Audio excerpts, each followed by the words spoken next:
وآخر دعواهم أن الحمد لله رب العالمين۔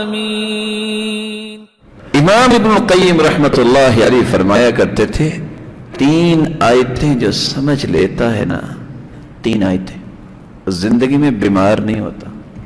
کسی نے کہہ دیا کہ آپ اتنی بڑی بات ایسے ہی کہہ رہے ہیں، وہ کون سی 3 آیتیں ہیں؟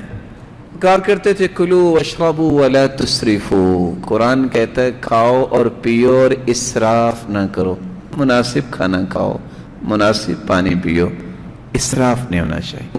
وَجَعَلْنَا مِنَ الْمَاءِ كُلَّ شَيْءٍ حَيٍّ، ہر چیز اللہ نے پانی سے پیدا کی ہے، پانی سے کبھی دور بھی نہ ہوئیے، ضرورت نہیں بھی تو آپ رمضان کے علاوہ آپ بار بار پانی استعمال کریں، آپ کے جسم کے تمام نظام جو ہیں وہ تر و تازہ رہیں گے۔ اور تیسری آیت وَجَعَلْنَا اللَّيْلَ لِبَاسًا وَجَعَلْنَا النَّهَارَ مَعَاشًا، جو رات کو سوتا ہے اور دن کو جاگتا ہے یہ کبھی بیمار نہیں ہوگا۔